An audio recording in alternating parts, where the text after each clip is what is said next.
Hello, how are you? Kaç bin kişi yaşıyordur sizce burada? Şöyle bir çorba geldi. Bakın bakalım ne kadar düşüyormuş. Tam 7 kat çıktım. Cidden Hong Kong'da dolaşması gerçekten çok kolay. No, with rice. Apartmanlara çıkıyorlar. Bak kenarda da duruyorlar şurada.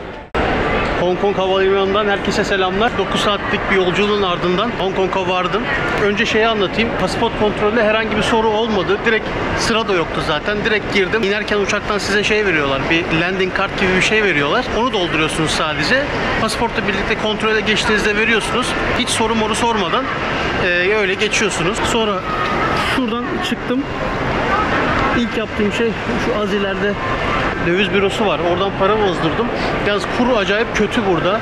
Ben de ihtiyacım olan kadarını bozdum sadece. Normalde 1 Amerikan doları 7.80 Hong Kong doları yapıyor. Burada 7.29'dan bozuyorlar. 50 dolar bozdum ben de. Ondan sonra yaptığım ilk iş şu ileride train tickets yazıyor. Bir de şurada var. Ulaşım kartı aldım. Şöyle bir şey. Octopus kart diyorlar ismine. 200 Hong Kong doları. Yani bu hem bütün toplu taşımada geçiyor, artı marketlerde de geçiyor. Yani birçok yerde kullanımı yaygın. Hatta Macao diye bir ülke var hemen 1 saat uzaklıkta. Orada da geçiyormuş bildiğim kadarıyla. O yüzden kolaylık olsun diye bunu aldım. Şimdi burada MTR diye metro hattı var burada. O hatta Airport Express diye geçiyor. Airport Express'e binip Hong Kong adasının olduğu merkeze geleceğim.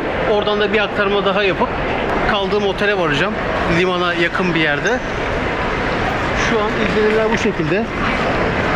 O zaman macera başlasın. Şimdi şuradan sola döndüm. Trenin olduğu yere gideceğim. Bakın hemen metro. Hemen şeyde. Sola döndükten sonra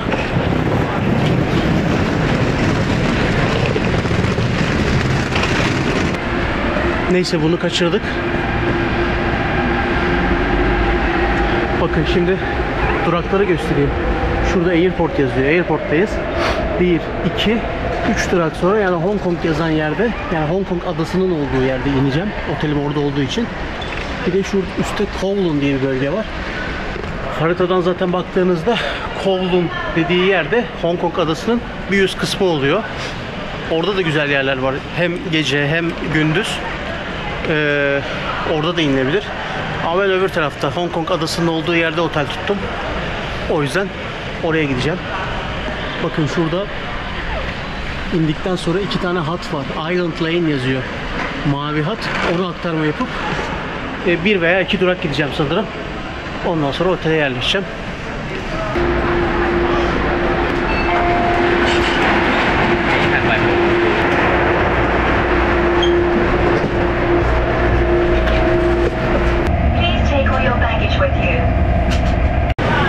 Ne yürüdük ya. Havalimanı metrosuna indikten sonra yaklaşık bir 10 dakika falan yürüdüm. Ondan sonra buradaki mavi hatta vardı. Şimdi ben Kennedy Town yazan yere ineceğim. Şuradan 4 numara mavi hat. Island Line. Yani ada hattı oluyor.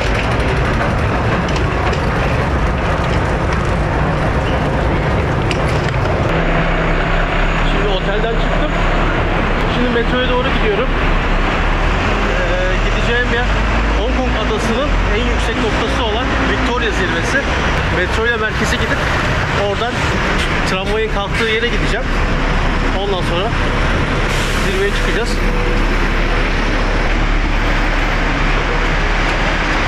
Sahili King metrosu. Hong Kong metrosunda şunu fark ettim. Yani istasyona ulaşmak bayağı uzun.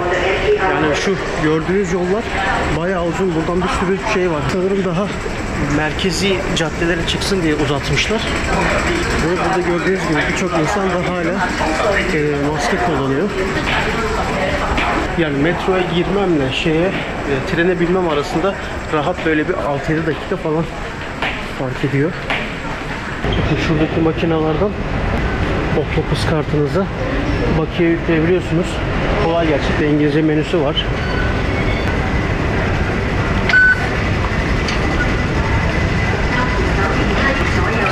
Burada şu da dikkatimi çekti. Hong Kong'da metroyu binerken, yani ilk şeyden geçerken, Turnique'den geçerken herhangi bir ücret alınmıyor. Sadece kapı açılıyor. Asıl ücret kartınızdan çıktıktan sonra düşüyor. Bunu da söylemiş olayım. Şimdi şu Chaiwan yazan tarafa bineceğim, hatta bineceğim. Central'da inmem lazım.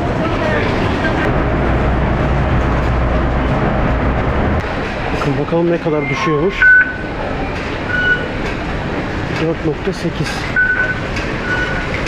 4.8 Hong Kong doları düştü. Anladığım kadarıyla mesafeye göre yani 50 cent gibi bir şey oluyor. Metrodan çıktım. Böyle bir yere geldim. Statü meydanı, yani anıt meydanı gibi bir şey. İsmi Statue Square. Şimdi tramvayın kalktığı yeri bulmam lazım. Binalara bak.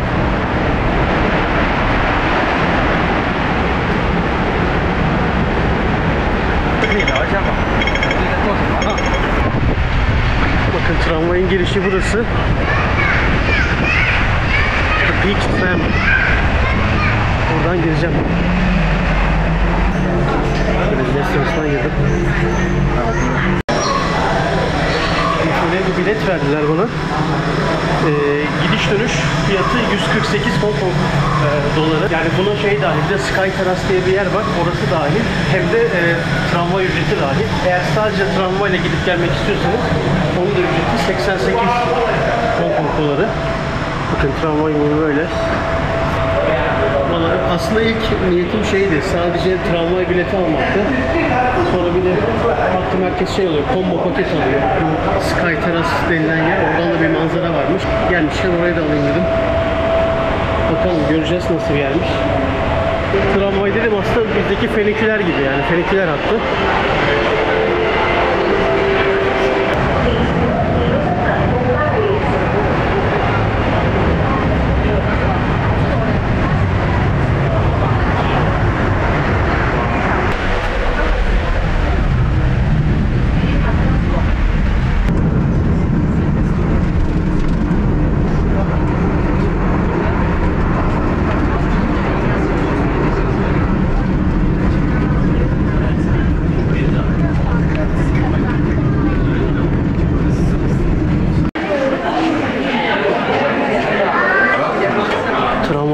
Böyle bir yere geldik.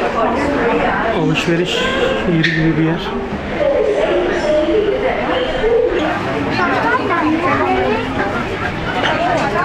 Direkt pas geçiyoruz.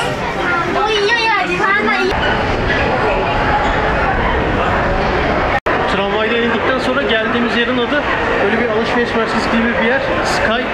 Sky Terrace 428. Şurada da yazıyor zaten. Yani burada bir sürü kafeterya var. Ama ilk olarak ne yapıyoruz? En yukarıya çıkıp manzarayı izliyoruz. Baksanıza şuraya. Bütün Hong Kong ayaklarınız altında.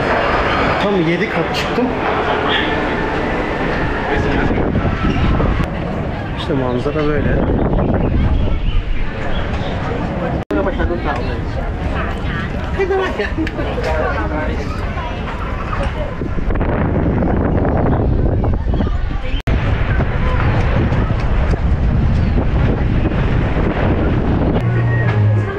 Bakın bir de bu tarafı varmış. Bu tarafı da güzel.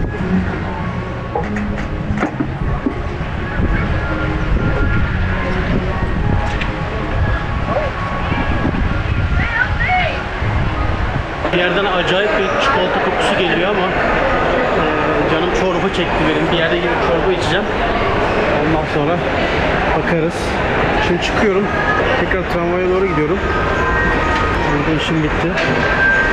Şimdi şöyle Sky Terrace'dan çıktık.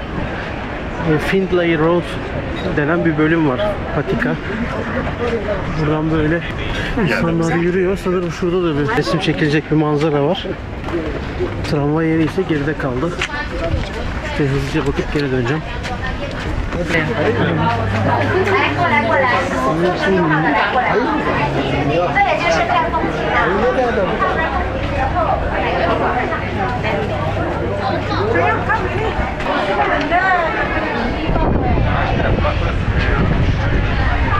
Kalabalığa baksanıza.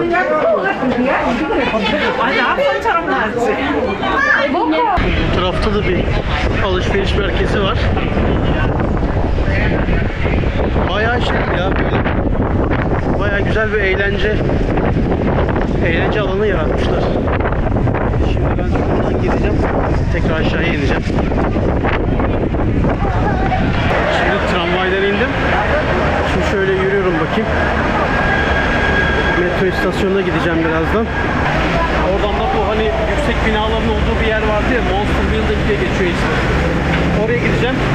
Onun öncesinde bir restoran, çorba, bir şeyler içeceğim.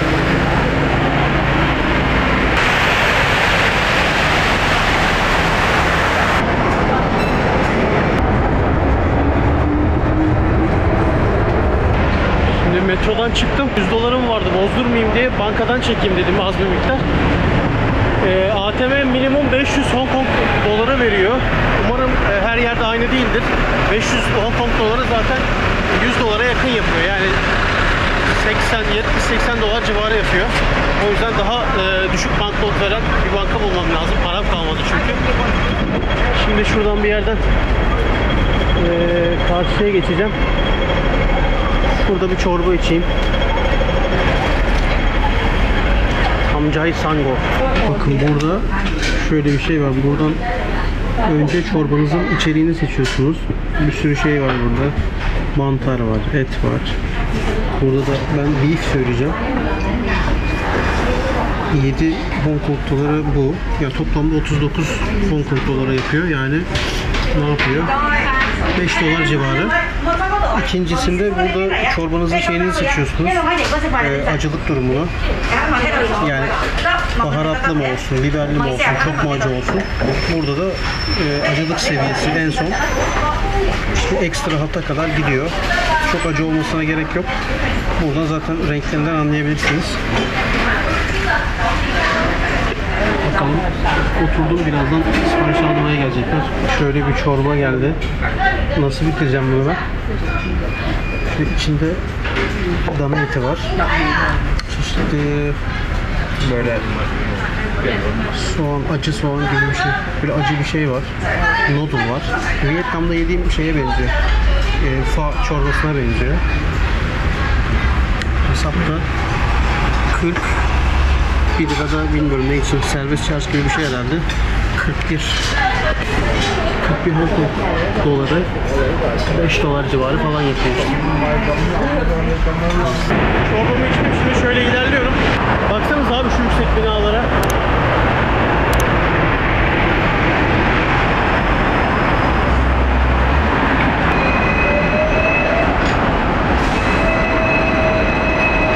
Hani o internette görmüşsünüzdür ya, böyle binlerce kişinin yaşadığı bir sürü apartmanın olduğu bir bölge var. İşte oraya geldim. Önce nerede onu göstereyim. Bakın şu yoldan geldim. Şöyle bir bina var burada. Yan tarafta City First yazıyor. Hemen onun karşısından bakın şöyle, şurada bir han var. 1048 Kings Road diyor. Buradan içeri giriyoruz. Bakın şimdi ne demek istediğimi anlayacaksınız. Tam beton yığını olan bir yer burası. Baksanıza abi şuraya.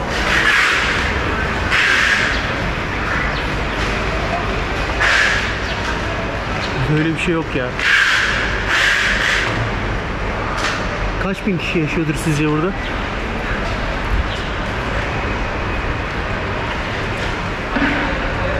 Şimdi nereden, buradan mı çekeyim, oradan mı çekeyim? Yani bence çok iyi zamanda geldim. Çok fazla kişi yok. Yani muhtemelen biraz erken gelseydim, böyle gündüz vakti, kimse burada adım atacak yer olmazdı. Baksanıza abi şuraya. Enteresan.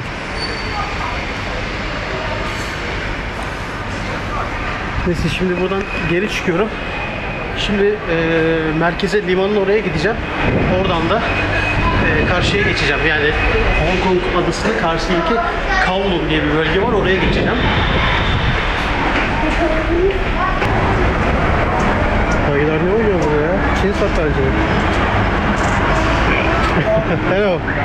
What's the name of this? What's the name? Chinese chess. Chinese chess. Is this Go? The name Go. No, not Go. Go is another kind of chess. What is the name of this? It's called traditional Chinese chess. I am asking the local name. Well, in Hong Kong we call it Jiangqi. Jiangqi. Okay. Thank you very much. Okay. Hello, how are you? So where did you go in Turkey? Istanbul? Yeah, Istanbul. Ankara. You went to the capital. You went to Atatürk's mausoleum. Yeah. Did you like it? Right. I like it very much. And where else? You went to the Very Chimi. How was it? We go inside and we spend a couple hours going in the cave, you know. Yes, it's beautiful, right? Learn the history of the beautiful. Yes. Beautiful. After that, you flew to Istanbul? All the time you take a bus, the coach. Coach all the travel around Turkey. Okay. From the east to the west, you know. Yeah. But you like also Istanbul? Yeah, I like it very much. The Blue Mosque. Yes, Blue Mosque. And then Santa Sofia. So Temple Sofia. Both too. Yes. Both temples are very good. Yeah, very good. I remember I stuck my finger into it and turned around. Remember the movie that the movie star? They have it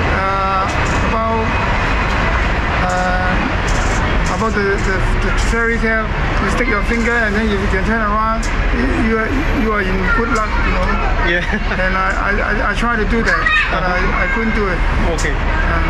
So when is your next trip to Istanbul? Because you said maybe it's been 10 years. Yeah, maybe in a few years' time. Yeah, I hope so. After the COVID-19, so we can go everywhere. Yeah, now everything gets back to normal. I will go to Singapore. Singapore. By next month. Next month, okay. Next month. Maybe a Chinese New Year holiday. I will go to Singapore and stop by Vietnam and also by this Thailand. You are going to Thailand? I'm going to Thailand 2 days later. 2 days later. Bangkok. Yeah, Bangkok. Yeah. Very good. Yeah, very good. Good for you. So I hope you come to Istanbul. I think May is better. You can come in May. Oh, come in May. Yeah, it's a good weather. Good weather, May. Or September also good. September. Not so hot. Not so hot. October is fine. Okay, so thank you very much. Thank you very much. I'm now going to the central, then go to the Kowloon, to the other side. Okay, me too. I want to take a picture with you. Yes, sure. Selfie. Let's take a selfie. Oh, that's a video.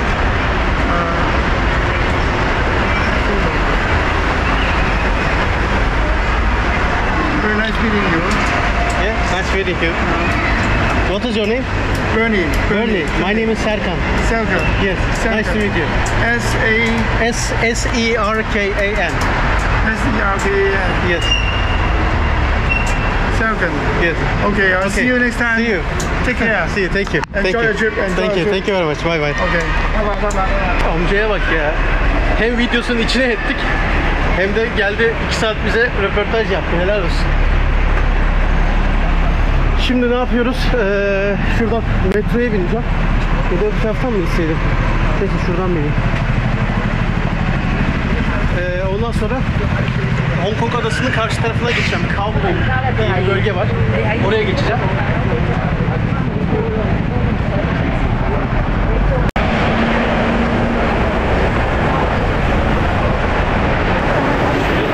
Metrodan çıktıktan sonra hemen yukarıya yürüyen merdivenler çıkıyor. Oradan yukarıya doğru çıktım. Şimdi yolun karşısına geçiyorum şöyle. Şu düz ilerlediğim zaman şey de orada kalıyor. İskele orada kalıyor. Oradan Star Ferry diye bir şey var. Bir gemi var. Ona bineceğim. Karşı kıyıya geçeceğim.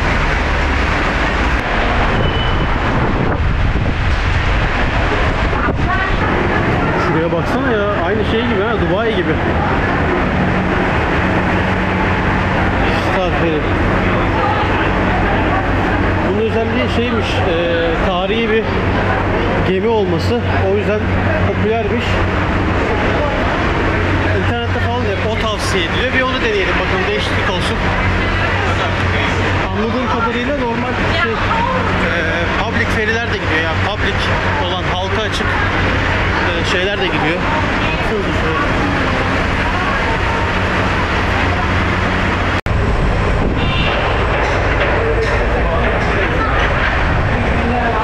Merkez iskelesine de geldik.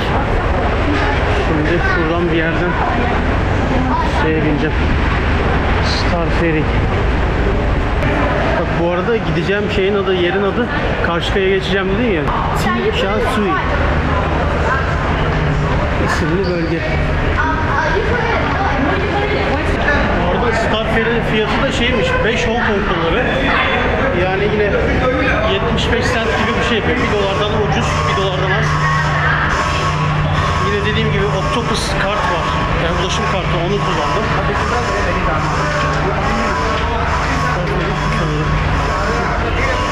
Yani bu taraftan gidince üst kata çıkıyormuşuz. Aynen. Bir de alt taraf var. Bizim çıkacağımız upper deck diyorlar. Üst kısım.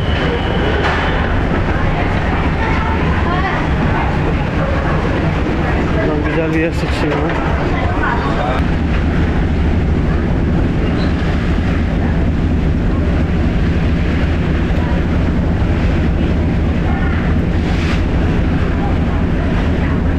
Gemilere indik.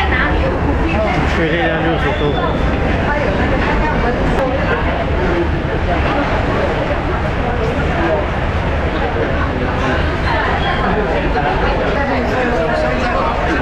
İndikten sonra şöyle bir tabela var. Burada nereye gideceğinizi gösteriyor. Ben şuraya gideceğim. Avenue of Stars diyor. Yıldızlar Caddesi gibi bir şey. Burada hem şey, buradan gideceğim yerde sahil boyunca yürüyeceğim. Bir de orada çeşitli yıldızlar, yani Bruce Lee gibi örneğin ünlü kişilerin şeyleri var. Böyle heykelleri falan var. Bir bakayım. Oraya bir bakacağım öyle. Ya cidden Hong Kong'da dolaşması, video çekmesi, yürümesi gerçekten çok kolay, yani çok rahat. Bilmiyorum ya, kendimi çok şey hissettim böyle. Çok rahat hissettim burada.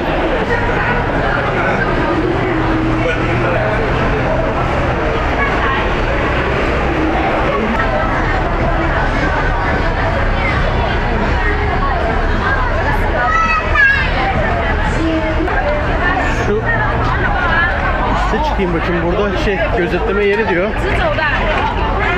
Burada daha açık bir manzara var.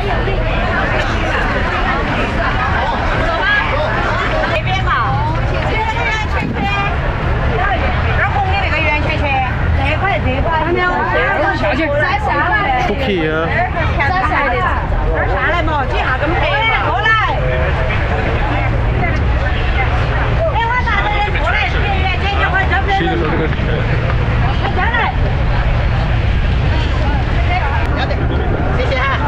Her taraf boylu boyunca ta şuradan şöyle full yüksek binalarla dolu.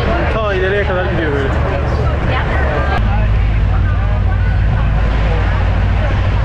Manzara çok güzel gerçekten.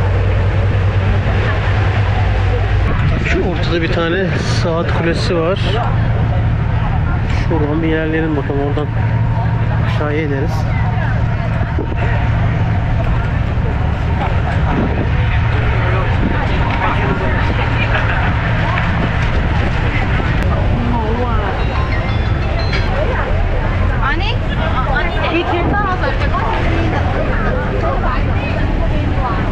Çok güzel gerçekten. Çok beğendim Hong Kong'u. Keşke daha fazla günüm olsaydı da biraz daha fazla gezebilseydim. Şimdi şöyle kıyı boyunca ilerliyorum. Böyle yemek yeme yerleri var, kafeler var.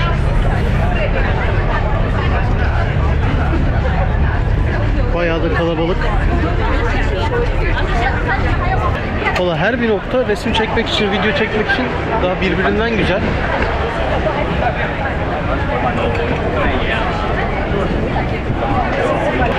Valla net söyleyebilirim ki Dubai Marina buranın yanında kesinlikle halt etmiş yani. Efsane bir yer. Çok iyi gerçekten ya. Kelimelerle anlatamıyorum.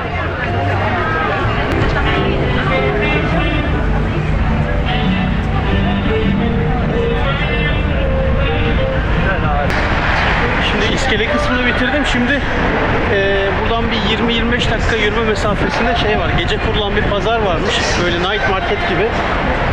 Onun oraya doğru gideceğim. Şimdi şu şeyden, köprüden yukarıya çıktım. Şuradan bir yerden herhalde sağ mı yapacağım, sol mu yapacağım? Ona bakacağım. Ondan sonra markete geleceğim. Markette de böyle yerel yemekler falan varmış. Onları gösteririm. Belki birkaç bir şey damak tadıma uygun bulursam onlardan yerim. Yağmur da hafiften atmaya başladı ama çok yağmayacak gibi gözüküyor. Bakalım.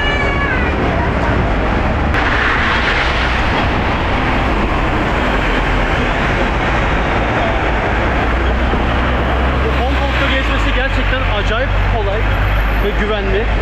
Yani burada kaybolan insan gerçekten çok büyük çaba sarf etmiş demektir. Yani her şey o kadar düzenli ki hiç bilmeyen bir insan bile çok rahat gelip burada istediği gibi dolaşabilir. Tabelalardan tutun, toplu taşımaya vesaire her şey gerçekten çok kullanışlı diyeyim, kullanıcı dostu diyeyim. Bu arada Hong Kong'un havasından da bahsedeyim. Yani sıcaklık bizdeki gün içinde böyle biraz rüzgar esiyor. Ama sıcaklık nasıl diyebilirim? Bizdeki böyle İstanbul'daki işte Eylül ortası, Ekim'e doğru olan hava gibi diyebilirim aslında. Yani kısa kolluyla, şortla falan gezebilirsiniz Aralık ayında. Yani muhtemelen Macao da öyle olacak ama bundan sonra gideceğim işte Tayland, Malezya, Endonezya buralar muhtemelen 30-35 derece aralığında olacak. Yani yürürken de terleyecek esnaf. Gölgede de terleyeceksiniz. Burada şu an için öyle bir sıkıntı yok. Güzel hava yani.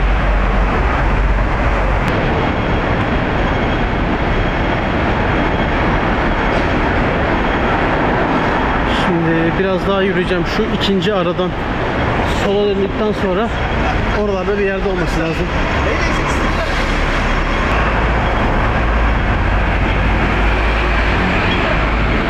Bu geldiğim tarafta acayip böyle bir yemek mekanları var.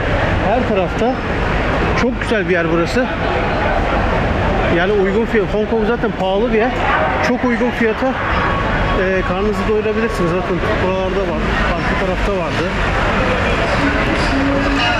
Muhtemelen burada yiyeceğim ben de. Tam şeyde bu Jordan metro istasyonu var. Onu biraz geçtikten sonra sola dönüyorsunuz. Orada bir yerde Temple Street'e giderken, yani bu gece marketinin, gece pazarının olduğu yer, oraya doğru giderken bakın Temple Street'e de geldim. Köşede bir tane Temple Spice Crepes var. Buradan anlayabilirsiniz. Şöyle baloncuklar koymuşlar. Buradan böyle sağa dönüyorsunuz. Bakın Temple Street yazıyor zaten. Şimdi böyle bir girelim bakalım. Sanırım yemek yeme yerleri de var ileride. Burada daha çok böyle hediyelik eşya, magnet vesaire bunlar var. Tablolar. Hello.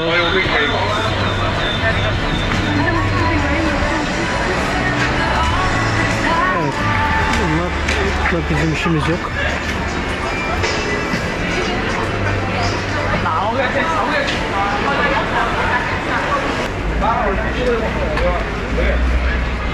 Burada oyuncak var. Buraları hızlı geçiyorum ya. Buralarda pek bir şey yok. Çanta manta var. Bunları da zaten Vietnam'dan almıştım. Bundan aldım bir tane. iPhone USB dosya aktarmak için 10 Hong Kong doları. Sonra şurada şeyler var. Magnetler var. Burada gördüğüm kadarıyla magnetler genelde 15 Hong Kong doları civarında. Yani yaklaşık 2 dolar gibi bir şey yapıyor. Bakın burada yemek yeme yerleri var böyle.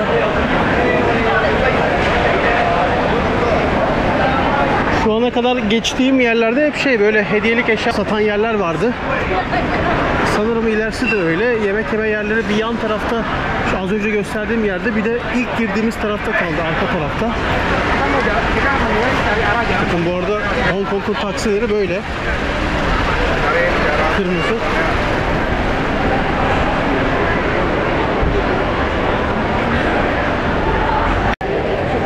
Bakın bu Temple Street'te de şey yapabilirsiniz, gece hayatı, heyecan, macera arıyorsanız buradan da başlayabilirsiniz. Bakın köşe başlarında böyle ablalar mı diyelim, kenarda duruyorlar. Gördüm, böyle 5-6 tane vardı. Bakın burada da bekliyorlar.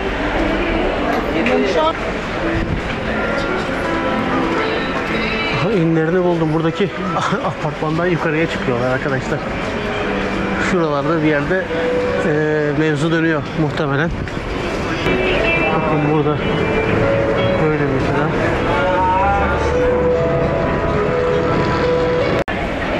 Bakın görüyor musunuz? Bak hep buradaki şey apartmanlara çıkıyorlar. Bakın kenarda da duruyorlar şurada.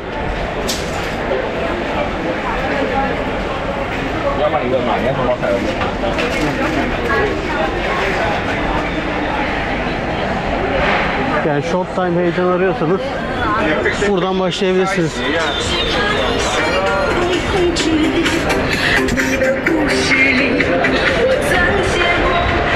Anladınız siz onu, daha fazla detaya girmeyeyim. Şuraya bir yakından bakayım ne varmış. Anlayabilirsem tabii. Şöyle hızlıca bakayım ne var ne yok. Hello.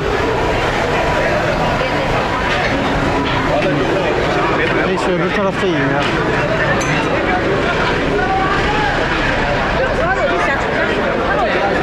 Buradan bir şeyler alayım ben ya.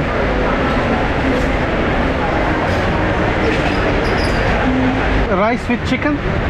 Chicken? No, with rice. Chicken? This is chicken? Chicken? Okay. One? Yes, one. How much? 18. 18. Okay. You also give rice?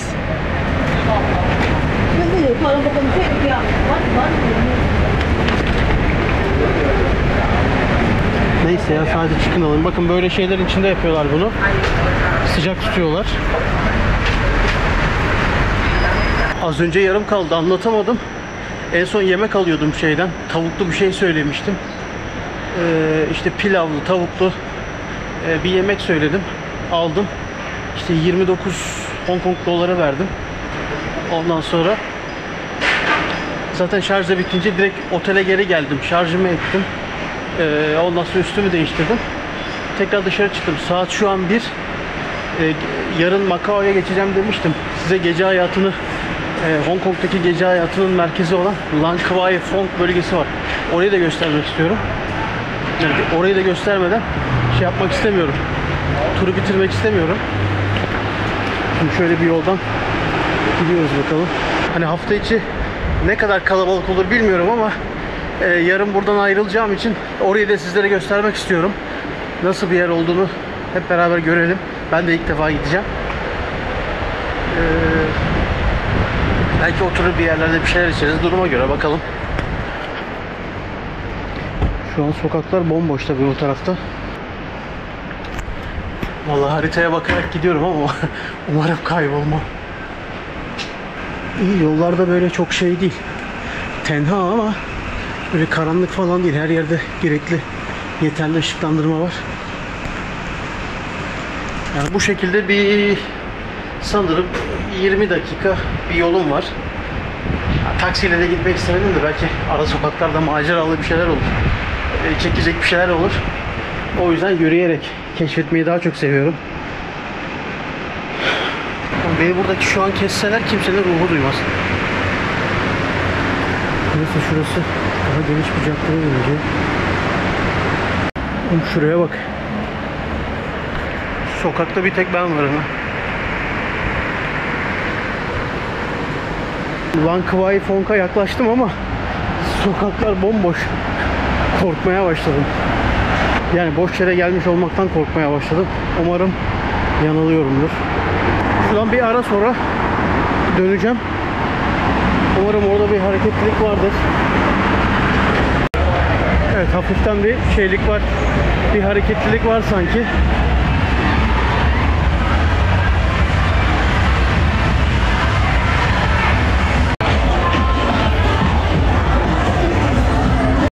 Şimdi Hong Kong'un bahsettiğim gece hayatı bölgesinde en hareketli 3 cadde var. Birincisi bu bulunduğum Lan Kwai Fong Caddesi. İkincisi de Aguilar Caddesi. Üçüncüsü de Wyndham Caddesi oluyor. Bakın burada şeyi var. Tabelası var. Bu tarafı doğru gösteriyor. Bu hafta içi olduğu için pek bir hareket yok galiba. Şurada biraz var. Oraya bir bakalım. Bakın Wyndham Street'te burası oluyor. Normalde buraları özellikle hafta sonları ve özel günlerde full oluyor. Tabi hafta sonu, hafta içi olduğu için az önce belirttim, bomboş. Ne yapsak? Bu tarafa doğru mu döneyim? Şuradan döneyim, sağ yapalım oradan. Öyle aralardan dolanalım bakalım. Bakın Lan Kwai Fong'un diğer uzantısı da burası oluyor. İçeriye bakıyorum da bir tanesine girmek istiyorum. Mekanlar bomboş ya. Hiç kimse yok içeride. Burada işte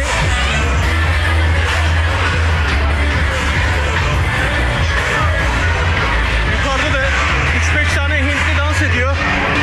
Geç abi. Şurada boş. Burada yani burası fena değil. Belki bir şey içerim burada. 7-Eleven'lar hayat kurtarır. 7/24 açık arkadaşlar burası. Her ihtiyacınızı karşılayabilirsiniz. Burası neymiş? Bacı diye bir yer. Maya yazıyor burada. İçerisi boş.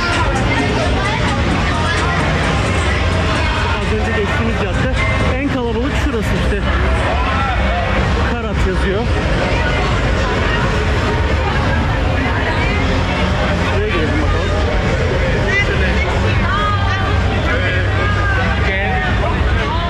Ara bir sokak var burada, Chicago yazıyor. Burada genelde nargile mekanları, 2-3 tane mekan var. Nargile mekanı. Daha çok bar kısımları da bu dediğim Lan Kwai Fong Caddesi'nde. Yani şu kısım oluyor. Şuradan yukarıya işte, asıl mevzu burada.